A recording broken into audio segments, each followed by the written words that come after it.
आज आपण या छोट्या व्हिडिओमध्ये सविस्तर चर्चा करणार आहोत की महाराष्ट्र स्टेटमध्ये 2025-26 ला एक BHMS प्रायव्हेट कॉलेजमध्ये ऍडमिशन करून कॅटेगरीच्या फीस मध्ये किंवा जे मुलींसाठी फ्री एज्युकेशन लागू झालं ना त्याच्या थ्रू ऍडमिशन करण्यासाठी कॅटेगरीनुसार तुमचा कमीत कमी किती ऑल इंडिया रँक हवा तेवढा ऑल इंडिया रँक आला तर तुम्हाला 99% जे आहे ते राज्यामध्ये एक प्रायव्हेट किंवा सेमी गव्हर्नमेंटचं BHMS कॉलेज भेटून जाईल आणि जी काय फीस माफी आहे ना ती पण फीस माफी या ठिकाणी तुम्हाला कॅटेगरीनुसार किंवा मुलींचं फ्री शिक्षण आहे ना त्याची या ठिकाणी लागू होऊन जाईल। आणि त्याचबरोबर मी प्रत्येक कॅटेगरीमधून कमीत कमी किती all India rank seat allotment होऊ शकतं ते पण सांगणार आहे।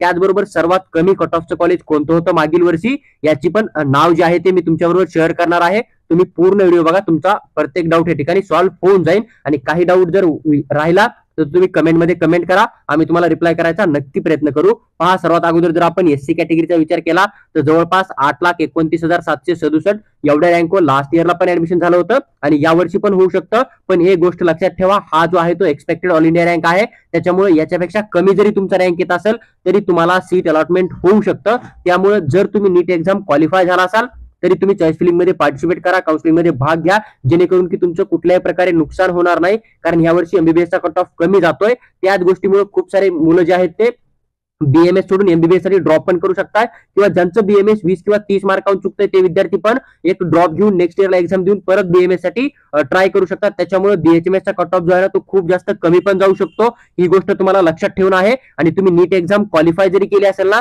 तरी तुम्हाला या ठिकाणी जे आहे ते काउन्सिलिंग मध्ये पार्टिसिपेट करणं आहे। हे मी कशावरून बोलतोय, कारण मी लास्ट 3 वर्षापासून काउन्सिलिंग करतोय आणि मी पण एक मेडिकल स्टुडंट आहे। मी लास्ट इयर ऑब्झर्वेशन केलं की ACBC कॅटेगरी मधून जे काय सीट अलॉटमेंट आहे ना BHMS तर ACBC चे विद्यार्थी BHMS साठी नव्हते, म्हणून त्या जागा नंतर जे आहेत ते 4थ्या आणि 5व्या राऊंडला OBC कॅटेगरीच्या मुलांना अलॉटमेंट केल्या। तर अशी पण कंडिशन येते, त्याच्यामुळे तुम्हाला काय करणं आहे, तुम्ही नीट एक्झाम क्वालिफाय केला असेल तरी काउन्सिलिंग मध्ये पार्टिसिपेट करणं, तुम्हाला एक BHMS चं प्रायव्हेट किंवा सेमी गव्हर्नमेंट कॉलेज जे आहे ते मिळायचा चान्स लागू शकतो। पण जर मी जेवढा ऑल इंडिया रँक शेअर करतोय तेवढा आला तर तुम्हाला एक 99% चान्स आहे की BHMS चं एक प्रायव्हेट कॉलेज स्टेट कोट्यामधून कॅटेगरीच्या आणि गर्ल्स फ्री एज्युकेशन मधून अलॉटमेंट होऊ शकतं।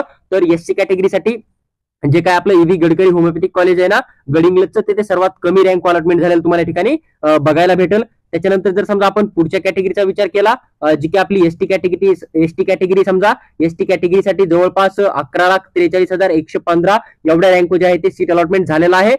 गुरु महर्षी होमिओपॅथिक कॉलेज आहे ना जालन्याचं, तर हे तुम्हाला बघायला भेटेल। त्यानंतर जर आपण FG कॅटेगरीचा विचार केला तर जवळपास 8,39,241 एवढ्या रँक जे आहे ते सीट अलॉटमेंट झालेला आहे। आणि मातोश्री कॉलेज जे आहे ना BHMS नाशिकचं, तर या ठिकाणी तुम्हाला सीट अलॉटमेंट होताना दिसून आलं होतं FG मधून। त्यानंतर जर आपण NTB कॅटेगरीचा विचार केला तर जवळपास 8,91,131 रँक पर्यंत तुम्हाला अलॉटमेंट होऊ शकतं। आनंद होमिओपॅथिक कॉलेज जे आहे ना तुमचं, या ठिकाणी सीट अलॉटमेंट झालं होतं।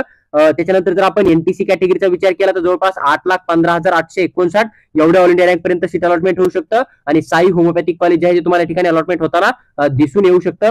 त्यानंतर जर आपण पुढच्या कॅटेगरीचा विचार केला NTD कॅटेगरीचा तर जवळपास 7,88,144 एवढ्या रँक पर्यंत तुम्हाला अलॉटमेंट होऊ शकतं। NTD कॅटेगरीचा जो कट ऑफ आहे ना थोडा हाय राहतो, ही पण गोष्ट तुम्ही लक्षात घेऊ शकता। तर आनंद होमिओपॅथिक कॉलेज या ठिकाणी तुम्हाला अलॉटमेंट झालं होतं लास्ट इयर सर्वात कमी रँक NTD कॅटेगरी मधून।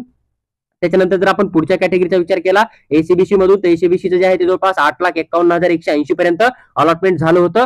EB गडकरी होमिओपॅथिक कॉलेज जे आहे ना या ठिकाणी सर्वात कमी रँक जे आहे ते अलॉटमेंट झालं होतं आणि ACBC च्या विद्यार्थ्यांनी चॉईस फिलिंग केली नव्हती, म्हणून ह्या सीट ज्या आहेत त्या OBC कॅटेगरीच्या मुलांना पण अलॉटमेंट झाल्या होत्या किंवा ओपन कॅटेगरीच्या मुलांना पण अलॉटमेंट झाल्या होत्या। ही पण गोष्ट तुम्ही लक्षात घ्या। आणि 4थ्या राऊंड मध्ये अगेन्स्ट जाऊन पण सीट मिळतात, त्याच्यामुळे तुम्ही आत्ताच घाई करू नका की तुम्हाला BMS थोडं चुकतंय, थोडा कमी कट ऑफ येतोय म्हणून तुम्ही बाहेर राज्यात जाताय किंवा मग BHMS साठी बाहेर राज्यात जाऊन 10-15 लाख रुपये खर्च करताय। तर ह्या गोष्टी आत्ताच न करता तुम्ही स्टेटची पूर्ण स्टेट काउन्सिलिंग फॉलो करा आणि त्याच्यानंतर 4थ्या राऊंडचा जो रिझल्ट आहे ना तो चेक करून नंतर तुम्ही कर्नाटक किंवा UP मध्ये BHMS ला ट्राय करू शकता। तिकडे तुम्हाला जस्ट क्वालिफाय मार्क पण BMS ला ऍडमिशन मिळू शकतं किंवा मग BHMS ला पण मिळू शकतं। त्याच्यामुळे तुम्ही आताच तिकडे जाऊन स्वतःचा लॉस करून घ्यायची घाई करू नका। नंतर जर आपण ओपन कॅटेगरीचा विचार केला तर जवळपास 14,23,868 एवढ्या रँक पर्यंत अलॉटमेंट झालं होतं। आणि EB गडकरी जे कॉलेज आहे ना तर या ठिकाणी सीट अलॉटमेंट भेटलं होतं। OBC कॅटेगरीचा जर आपण विचार केला तर 8,43,886 एवढ्या ऑल इंडिया रँक पर्यंत तुम्हाला सीट अलॉटमेंट होऊ शकतं। आणि आनंद होमिओपॅथिक कॉलेजमध्ये तुम्हाला लास्ट इयरला सर्वात कमी रँकवर सीट अलॉटमेंट झालेलं बघायला भेटेल।